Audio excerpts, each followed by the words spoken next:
Hello everybody, welcome to Speak Votomi. Thank you so much for joining me. If it's your first time here, you are absolutely welcome. Once again, this is a place and platform where we're chatting all things life. So do ensure that you stay tuned, that you click subscribe, and ensure that you do not miss out on all the other content that is to come. And also make sure that you catch up on some of the content that is already out there. Today, I wanted to speak about a topic that I'm hoping is going to be relevant to you. So definitely stick around and watch the rest of the video. If you are, constantly feeling exhausted all the time, every day feels as though it's a bad day, you're feeling underappreciated, natural tasks just seem like a drag and a bore and a waste of time, and you just feel as though every single day that you were doing tasks that exhaust you, this video is definitely for you. And if it's not for you, it definitely will be for somebody you know. So do ensure that you bring them along to come and watch this video. But without further ado, Speak Votomi, let's go.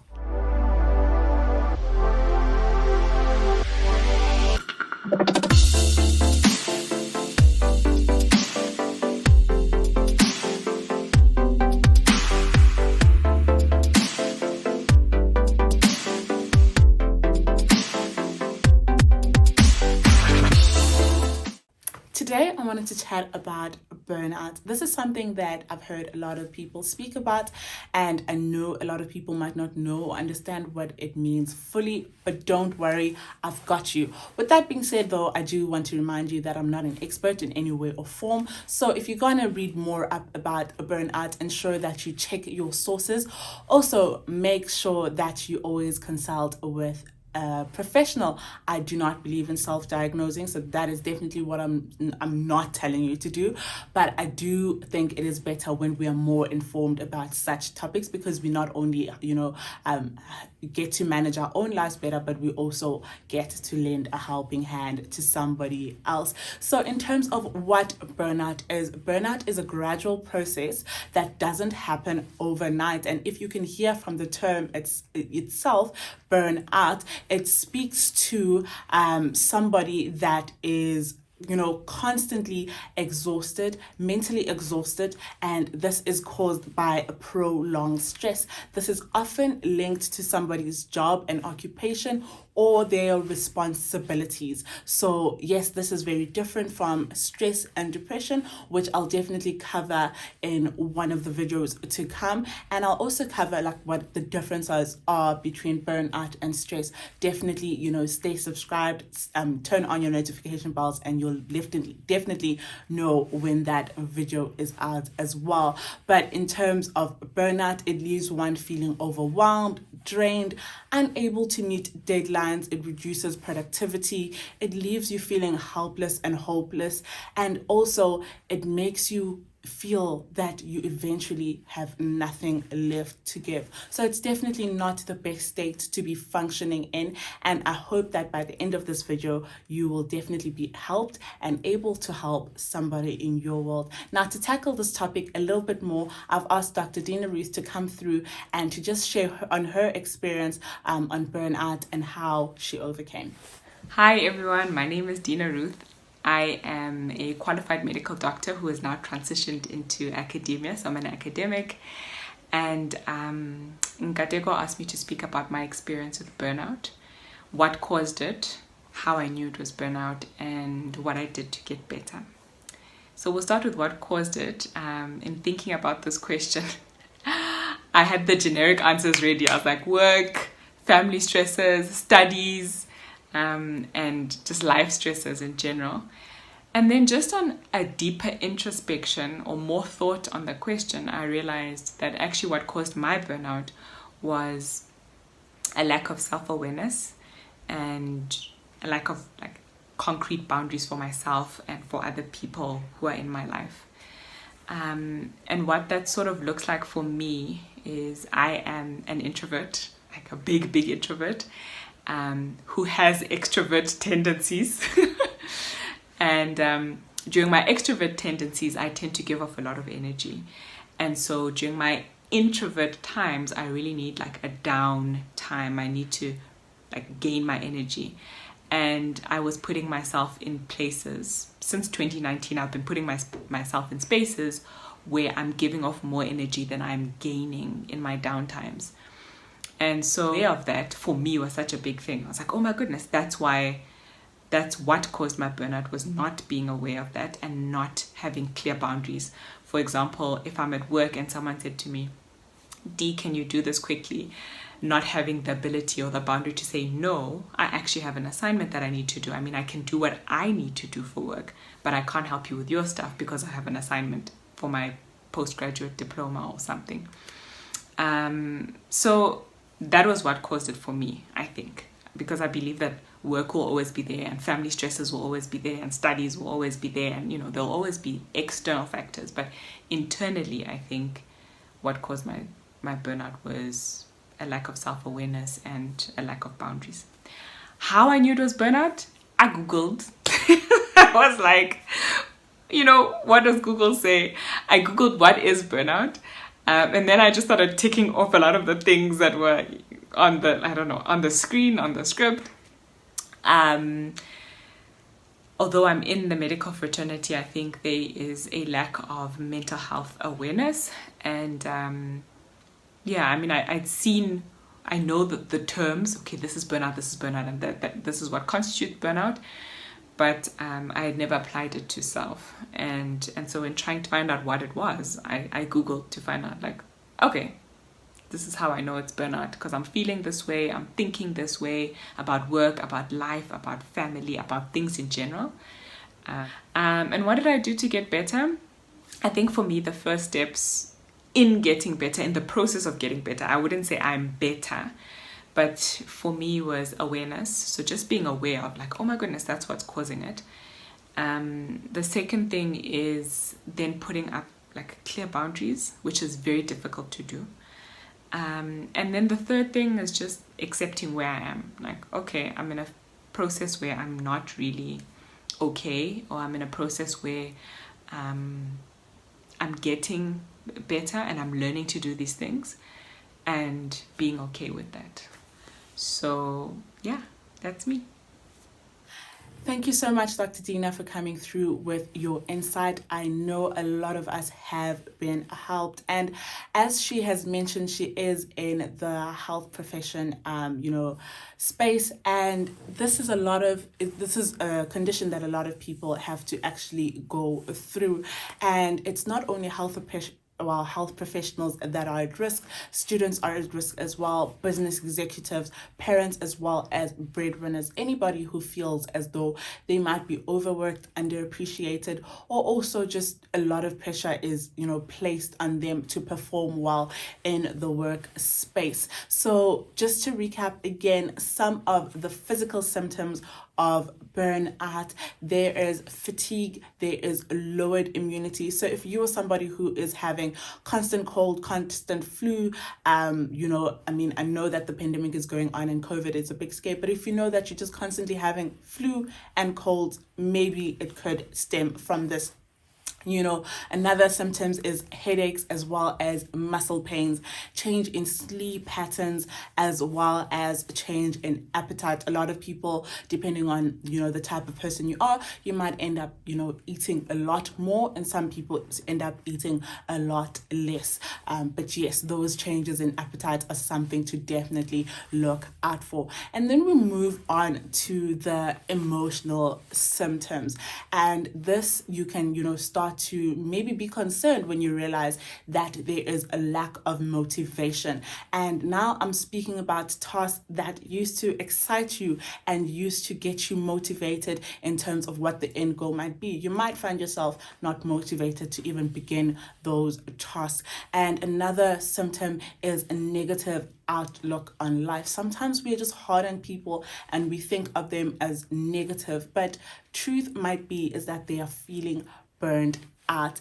And another one is a decreased satisfaction, especially when it comes to tasks that used to, satisfy you before, in terms of maybe going out for a girls' night and just chilling with your friends, and now you can't even bring yourself to even think or wanting to be in that space. That could be one of the symptoms of burnout, which gets to the core of my video, which is to help, whether it be to help somebody else or to ensure that those around us or ourselves stay, in good mental health, basically. So the first way in which we can deal with burnout is by setting boundaries.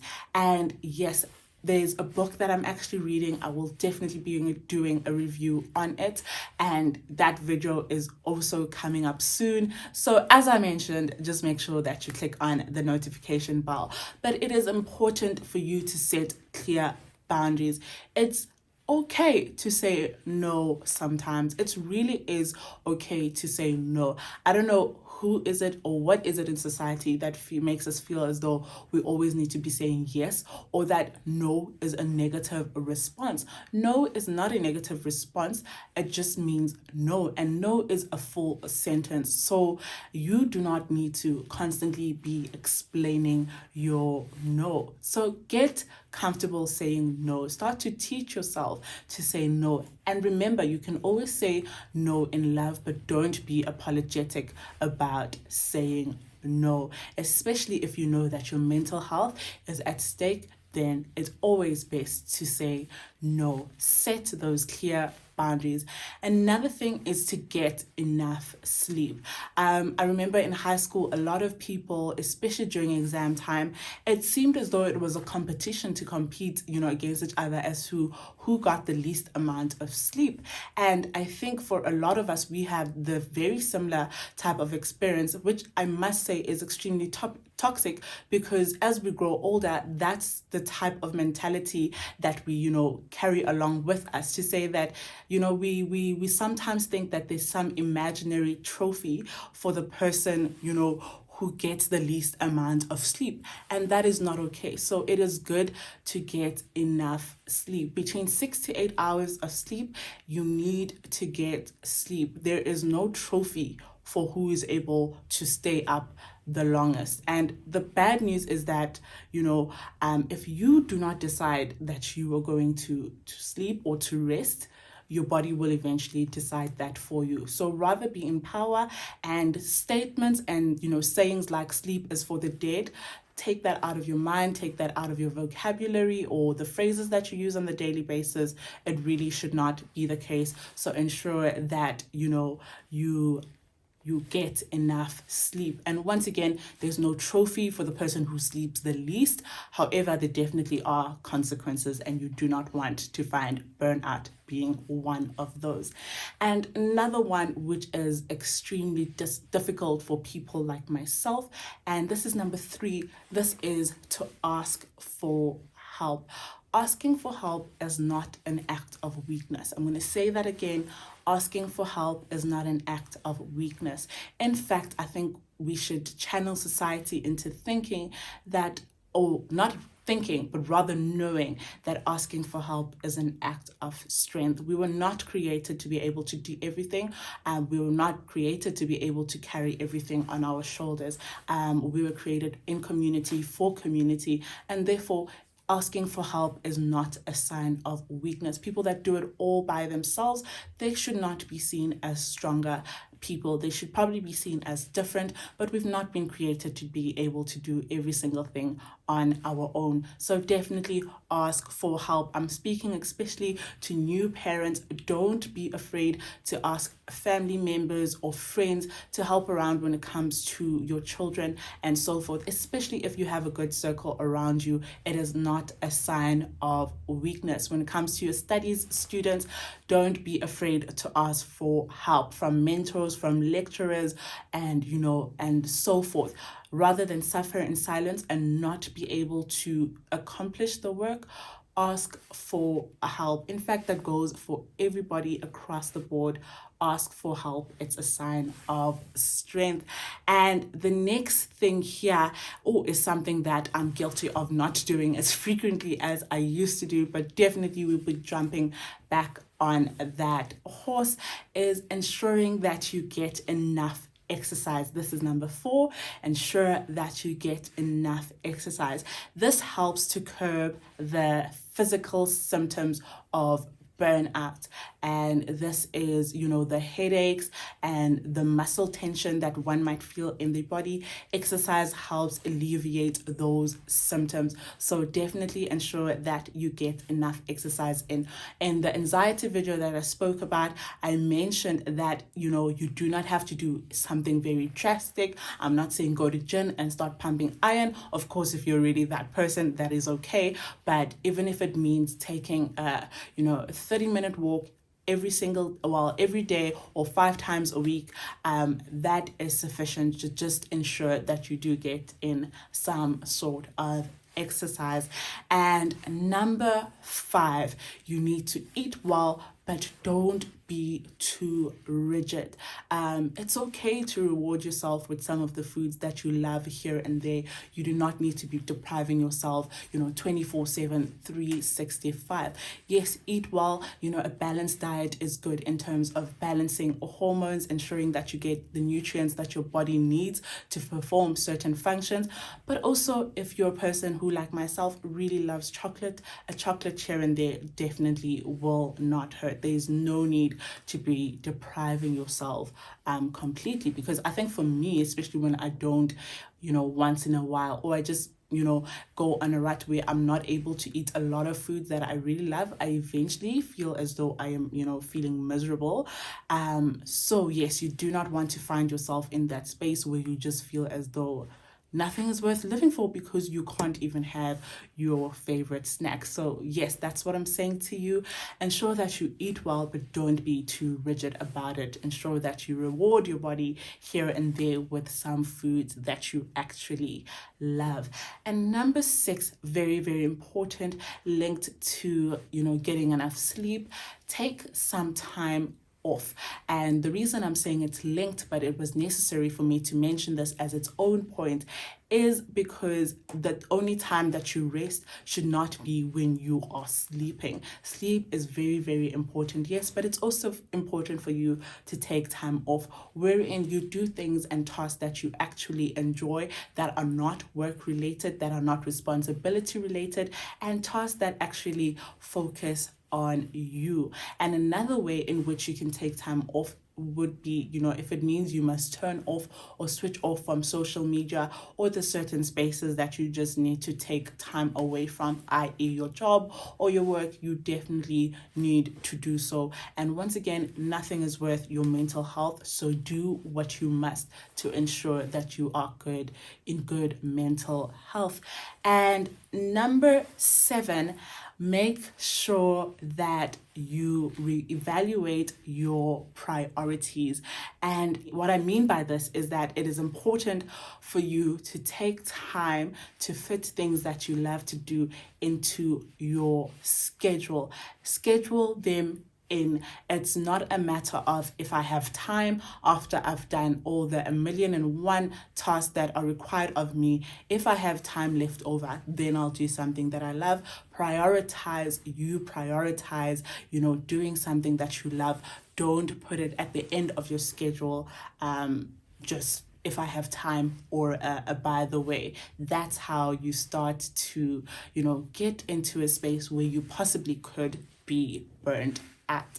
And the bonus one that I'll be giving unto you is changing the way that you think. And I want to close off this video by giving you some quotes. And the first one says, do your best, but that doesn't mean you need to work yourself to a point of mental breakdown.